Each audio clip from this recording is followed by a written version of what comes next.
اعوذ باللہ من الشیطان الرجیم بسم اللہ الرحمن الرحیم نحمدہ و نصلی علی رسول الکریم اما بعد فاعوذ باللہ من الشیطان الرجیم بسم اللہ الرحمن الرحیم یا ایھا الذین آمنوا اجتنبوا کثیرا من الظن ان بعض الظن اثم ولا تجسسوا ولا یغتب بعضکم بعضا صدق اللہ العظیم۔ میرے محترم بھائیو، بزرگوں، دوستو، آج کا ہمارا عنوان گمان پر ہے کہ انسان کو کتنے ایسے گمان ہیں جو انسان کو نقصان پہنچاتے ہیں اور گناہوں کی طرف لے کے جاتے ہیں۔ اللہ فرما رہے ہیں، اے ایمان والو، بہت سے گمانوں سے پرہیز کیا کرو، جتنا ان سے بچیں گے، بہت سے گمانوں سے پرہیز کیا کرو، کیونکہ بہت سارے گمان گناہ ہیں۔ ایک چھوٹی سی میں بات سنانا چاہ رہا ہوں کہ ہمارے بزرگ ہیں حضرت میاں محمد عارف سعید صاحب، وہ گلویڑا مرکز تاجدار دارالاحسان گلویڑا شریف قصور میں ہے، وہاں پر تشریف رکھتے ہیں۔ آپ کے پاس ایک بندہ سندھ میں، آپ سفر پر تشریف لے گئے تو ایک بندہ آپ کے پاس آ کے بیٹھا اور اس نے میاں صاحب سے، میاں محمد عارف سعید صاحب سے باتیں کرنا شروع کی کہ فلاں عالم جو ہے وہ اس کے اندر یہ نقص ہیں، یہ نقص ہیں، یہ باتیں کرنا شروع کی، اور ان کے بارے میں یہ کہا کہ انہوں نے دنیا جمع کی، یوں کیا، فلاں کیا۔ تو میاں صاحب نے اس بندے کو ڈانٹ کر فرمایا، تم اس کے بارے میں کیوں برا گمان رکھتے ہو؟ حالانکہ تم نے کیا اس کی اچھائی نہ دیکھی، اس کی اچھائی پر اچھا گمان اس سے کیوں نہ لیا؟ کئی انسان ہیں جو گمان ہی کی وجہ سے، گمان کے بارے میں سوچ سوچ کر کسی انسان کے ساتھ، کسی اچھے انسان کے ساتھ اس کی دوستی ہے، محبت ہے، کسی بزرگ کے ساتھ اس کی محبت ہے، اپنے ماں باپ کے ساتھ اس کی محبت ہے، اپنے بھائیوں کے ساتھ اس کی محبت ہے، بہت ساری جگہوں پر وہ اپنی غلطیوں کی وجہ سے، غلط گمان کی وجہ سے اپنے محبوب دوستوں سے وہ دور ہو جاتا ہے، کہ اس کے اندر غلط گمان پیدا ہونا شروع ہو جاتے ہیں، دوسرے کے بارے میں وہ غلط سوچنا شروع کر دیتا ہے کہ یہ میرے بارے میں اس طرح سوچتا ہے، یہ اس طرح چاہتا ہے، اس طرح، حالانکہ حقیقت وہ نہیں ہوتی کہ بندے کے پاس علم تو مکمل نہیں ہے، کسی بھی انسان کے پاس مکمل علم رکھنے والی اللہ کی ذات ہے، یا اللہ کے حبیب صلی اللہ تعالیٰ علیہ وآلہ وسلم کی ذات پاک ہے کہ ان کو بھی اللہ نے علم عطا فرمایا۔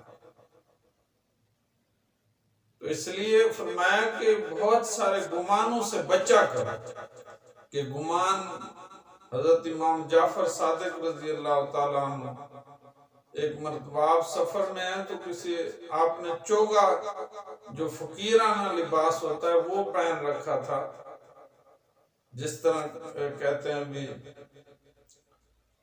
کھدر کے لباس کی طرح ایک لباس پہن رکھا تھا فقیرانہ۔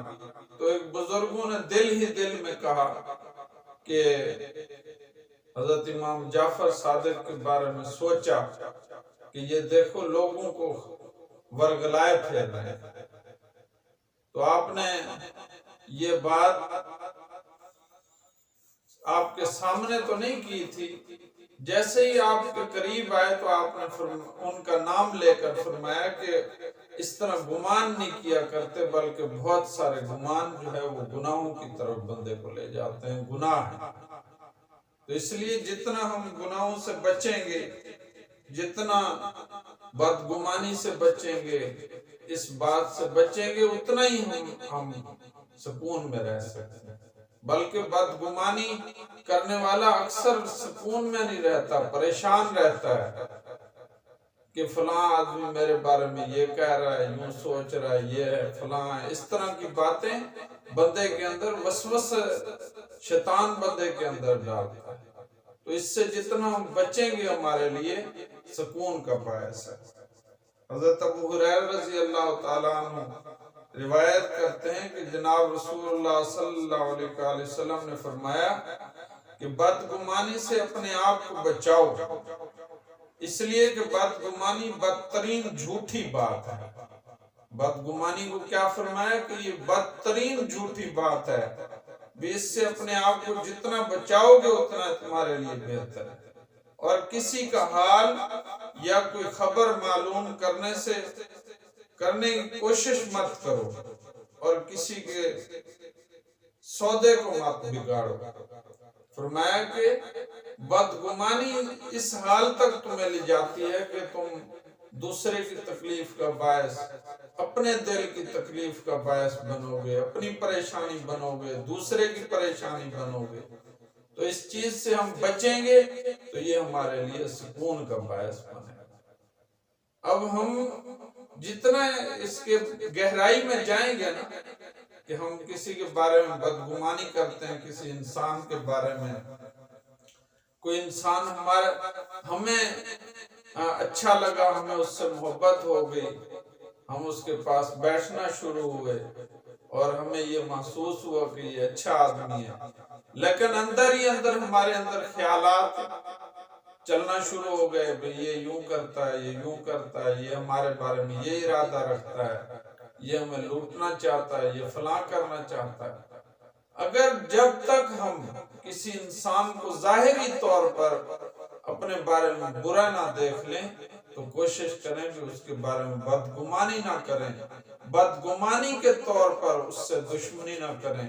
بدگمانی کے طور پر اس سے غصہ نہ ہو، بدگمانی کے طور پر اس کے حق میں برا نہ جانیں۔ جتنا ہو سکے اچھا ہی کسی کے بارے میں سوچیں، اور اگر آپ کا دل یہ محسوس کر رہا ہے کہ یہ بندے سے مجھے نقصان ہو سکتا ہے، تو اللہ کا قرآن کہہ رہا ہے وَاصْبِرْ عَلَىٰ مَا يَقُولُونَ وَاهْجُرْهُمْ هَجْرًا جَمِيلًا،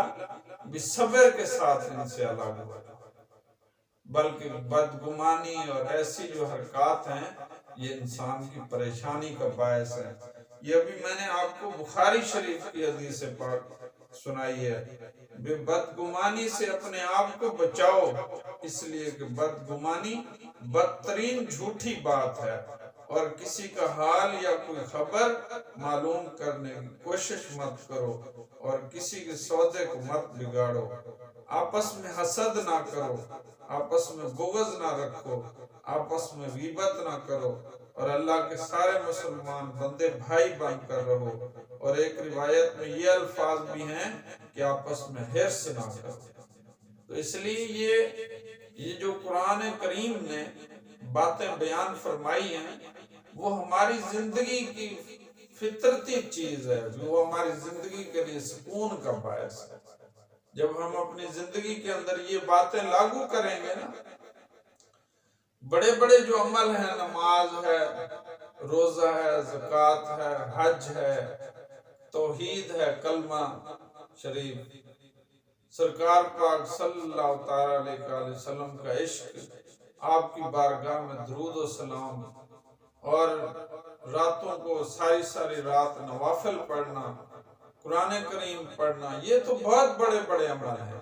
لیکن فرمایا کہ یہ جو عمل ہیں، جو انسان ان سے بچے گا وہی اپنی جو دین کی جڑیں ہیں، جن کے دین کے اندر چل کر انسان کامیاب ہو سکتا ہے۔ اور جب تک اپنی جڑوں کو ہی مضبوط نہ کرے کہ جڑوں کے اندر ہی برائیاں اور یہ ایسی چیزیں، غیبت اور حسد اور یہ بدگمانیاں بیٹھی ہوئی ہوں، تو وہ انسان کبھی بھی مکمل کامیاب نہیں ہو سکتا،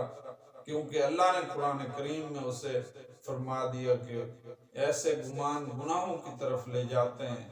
گناہ ہیں، ان سے پرہیز کرو۔ تو اگر ہم پرہیز کریں گے تو سکون میں آئیں گے، نہیں تو ہمارا سکون ہماری کامیابی نہیں ہے۔ اللہ